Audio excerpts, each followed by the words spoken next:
কল্পনা করুন এমন এক শাসকের কথা যার শাসনকাল ছিল ইতিহাসের সেই স্বর্ণালী অধ্যায় যেখানে বাঘ আর বকরি একই ঘাটে পানি খেত।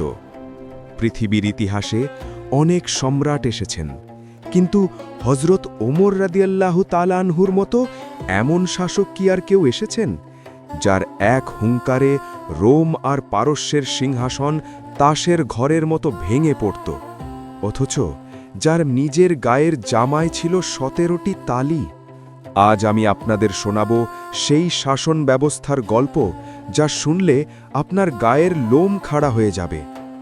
গল্পের শুরুটা করা যাক সেই বিচার দিয়ে, যা কাঁপিয়ে দিয়েছিল গোটা মিশরকে।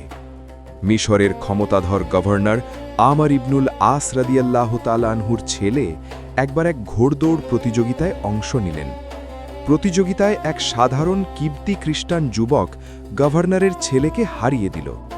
রাগে ক্ষোভে গভর্নরের ছেলে সেই সাধারণ যুবককে চাবুক দিয়ে মারতে শুরু করল আর অহংকার করে বলল, আমি রাজপুত্রের সন্তান, আমার সাথে পাল্লা দেওয়ার সাহস তোর হলো কি করে?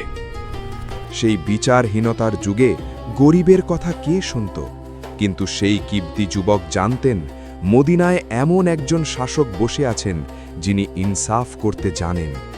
যুবকটি কয়েকশো মাইল মরুভূমি পাড়ি দিয়ে মদিনায় পৌঁছালেন এবং খলিফা ওমর রাদিয়াল্লাহু তাআলা আনহুর সামনে দাঁড়িয়ে বিচার চাইলেন। খলিফা তৎক্ষণাৎ মিশর থেকে গভর্নর ও তার ছেলেকে তলব করলেন। মদিনার ভরা মজলিসে ওমর রাদিয়াল্লাহু তাআলা আনহু সেই সাধারণ কিবতি যুবকের হাতে চাবুক ধরিয়ে দিয়ে গর্জে উঠলেন, মারো, আজ এই রাজপুত্রকে তুমি ঠিক সেভাবেই মারো যেভাবে সে তোমাকে মেরেছিল।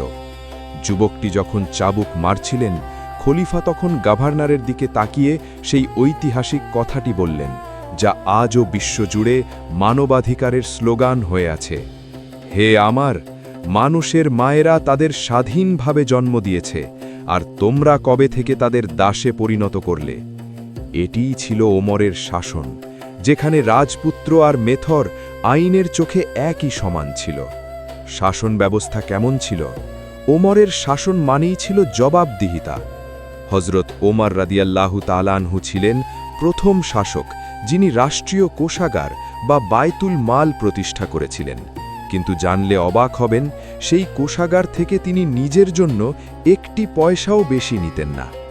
একবার খুতবা দেওয়ার সময় এক সাধারণ নাগরিক দাঁড়িয়ে ওমরের জামা নিয়ে প্রশ্ন তুললেন, হে ওমর, আমাদের সবাইকে একটি করে চাদর দেওয়া হয়েছিল, কিন্তু আপনার গায়ে যে জামা দেখছি তাতে 2টি চাদরের কাপড় লাগছে, আপনি অতিরিক্ত কাপড় কোথা থেকে পেলেন? গোটা মজলিস স্তব্ধ। খলিফার মুখের উপর প্রশ্ন, কিন্তু ওমর রাদিয়াল্লাহু তাআলা আনহু রাগ করলেন না। তিনি তার ছেলেকে ইশারা করলেন। ছেলে দাঁড়িয়ে বললেন, বাবাকে যে চাদর দেওয়া হয়েছিল তা দিয়ে তার জামা হচ্ছিল না, তাই আমি আমার নিজের ভাগের চাদরটি বাবাকে দিয়েছি। একজন সাধারণ প্রজার কাছেও জবাবদিহি করতে বাধ্য ছিলেন এই মহামানব। ওমরের শাসন মানে ছিল দুর্নীতির বিরুদ্ধে আপোষহীন যুদ্ধ। তিনি যখন কোনো গভর্নর নিয়োগ দিতেন তখন তাদের সম্পদের হিসাব নিতেন। গভর্নররা কি রাজপ্রাসাদে থাকত? না, ওমর রাদিয়াল্লাহু তাআলা আনহু নির্দেশ দিয়েছিলেন, গভর্নরদের দরজায় কোনো দারোয়ান থাকবে না, সাধারণ মানুষ যেন সরাসরি তাদের অভাবের কথা বলতে পারে। যদি কোনো গভর্নর বিলাসী জীবনযাপন করতেন, ওমর রাদিয়াল্লাহু তাআলা আনহু তার পদ কেড়ে নিতেন। গল্পের শেষ দৃশ্যে ফিরে যাই সেই রাতে, যখন তিনি মৃত্যুর বিছানায়। পেটে বিষাক্ত খঞ্জরের আঘাত নিয়ে তিনি কাতরাচ্ছিলেন, কিন্তু জানেন তার শেষ চিন্তা কি ছিল? তিনি তার ছেলেকে বললেন, যাও দেখো তো মদিনার কোনো মানুষের মনে আমি কষ্ট দিয়েছি কিনা, কোনো অমুসলিম নাগরিকের অধিকার কি আমি খর্ব করেছি? যে শাসক অর্ধেক পৃথিবী শাসন করেছেন, মৃত্যুর সময় তার কোনো ব্যাংক ব্যালেন্স ছিল না, ছিল কেবল ঋণের বোঝা। তার নিজের ঘর বিক্রি করে সেই ঋণ শোধ করা হয়েছিল। এই ছিলেন ওমর রাদিয়াল্লাহু তাআলা আনহু, যার শাসন ব্যবস্থায় চোর ছিল না, কারণ অভাব ছিল না, যার শাসনে জুলুম ছিল না, কারণ খলিফা নিজে রাতের পর রাত জেগে মানুষের পাহারাদার হয়ে থাকতেন। আজকের অশান্ত পৃথিবীতে কি ওমরের সেই শাসনের আলো আর একবার খুব প্রয়োজন নেই?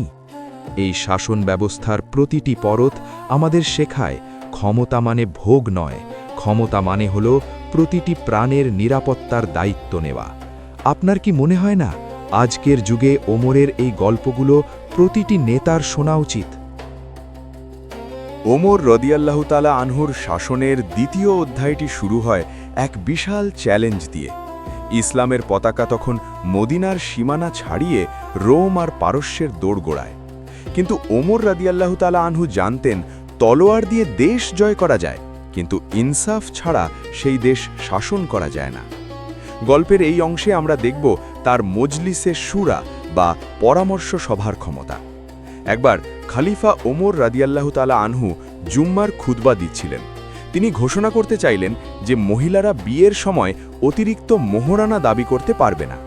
তিনি যখন মিম্বর থেকে নামছিলেন তখন পেছন থেকে এক বৃদ্ধা মহিলা দাঁড়িয়ে গেলেন। ভাবুন তো, অর্ধেক পৃথিবীর শাসককে চ্যালেঞ্জ করে সেই মহিলা বললেন, হে ওমর, আল্লাহ আমাদের যে অধিকার দিয়েছেন তা কেড়ে নেওয়ার অধিকার আপনাকে কে দিয়েছে?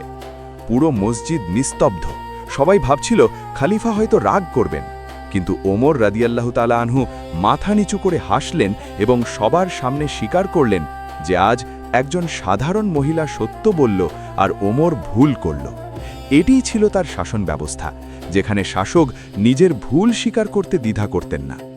এখন শুনুন তার সেই অদ্ভুত গোয়েন্দা বিভাগ আর জনকল্যাণের গল্প। হযরত ওমর রাদিয়াল্লাহু তাআলা আনহু ছিলেন প্রথম শাসক যিনি রাষ্ট্রীয়ভাবে অভাবী মানুষের জন্য সামাজিক নিরাপত্তা ভাতা চালু করেছিলেন। তার শাসনে বৃদ্ধ, পঙ্গু এবং এতিমদের জন্য বাইতুল মাল থেকে মাসিক ভাতার ব্যবস্থা ছিল। এমনকি অমুসলিমদের বৃদ্ধকালেও তিনি রাষ্ট্রীয় কোষাগার থেকে সাহায্যের নির্দেশ দিয়েছিলেন। একবার তিনি দেখলেন এক বৃদ্ধ ইহুদি ভিক্ষা করছেন। ওমর রাদিয়াল্লাহু তাআলা আনহু তার হাত ধরলেন এবং ব্যথিত কণ্ঠে বললেন, হে বৃদ্ধ, এটি ইনসাফ হতে পারে না যে যখন তুমি যুবক ছিলে তখন আমরা তোমার কাছ থেকে কর নিয়েছি, আর আজ বৃদ্ধ অবস্থায় তোমাকে রাস্তায় ছেড়ে দিয়েছি। তিনি তৎক্ষণাৎ সেই বৃদ্ধের জন্য আজীবনের ভাতার ব্যবস্থা করলেন। ওমর রাদিয়াল্লাহু তাআলা আনহুর শাসনের সবচেয়ে বড় শক্তি ছিল তার স্বচ্ছতা। তিনি যখন কোনো নতুন গভর্নর নিয়োগ দিতেন তখন মদিনার মানুষের সামনে তার সম্পদের তালিকা করা হতো। যদি কয়েক বছর পর দেখা যেত সেই গভর্নরের সম্পদ বেড়েছে, তবে ওমর রাদিয়াল্লাহু তাআলা আনহু কৈফিয়ত চাইতেন। তিনি বলতেন, তোমাদের দরজায় যেন কোনো পাহারা না থাকে, মানুষের অভিযোগ যেন সরাসরি আমার কান পর্যন্ত পৌঁছায়। একবার রোম সম্রাট এক দূত পাঠিয়েছিলেন খলিফার সাথে দেখা করতে। সেই দূত মদিনায় এসে প্রাসাদের খোঁজ করছিলেন। লোকজন তাকে একটি গাছের ছায়ায় নিয়ে গেল। সেখানে গিয়ে দূত দেখলেন ধুলো বালির ওপর মাথা রেখে একা নিশ্চিন্তে ঘুমাচ্ছেন পৃথিবীর সবচেয়ে শক্তিশালী শাসক। তার গায়ে কোনো বর্ম নেই, হাতে কোনো তলোয়ার নেই। দূত অবাক হয়ে বিড়বিড় করে বললেন, হে ওমর, আপনি ইনসাফ করেছেন, তাই আপনি নির্ভয়ে ঘুমাতে পারছেন। আমাদের সম্রাটেরা জুলুম করে, তাই পাহারাদার ছাড়া তারা ঘুমানোর সাহস পায় না। উপসংহার: হযরত ওমর রাদিয়াল্লাহু তাআলা আনহুর শাসন ব্যবস্থা কেবল আইন ছিল না, তা ছিল এক পাহারাদারের ভালোবাসা। মৃত্যুর সময় তার পিঠে ১৩টি তালি দেওয়া জামা ছিল, কিন্তু তার হৃদয়ে ছিল কোটি মানুষের দোয়া। তিনি শিখিয়ে গেছেন, শাসক মানে মালিক নয়, শাসক মানে হল প্রজাদের সবচেয়ে বড় খাদেম। আজও যখন মদিনার বাতাসে ওমরের নাম ভেসে আসে, তখন মনে হয় প্রতিটি ধূলিকণা সাক্ষী দিচ্ছে এমন ইনসাফকারী শাসক পৃথিবী আর দেখেনি, আর হয়তো দেখবেও না।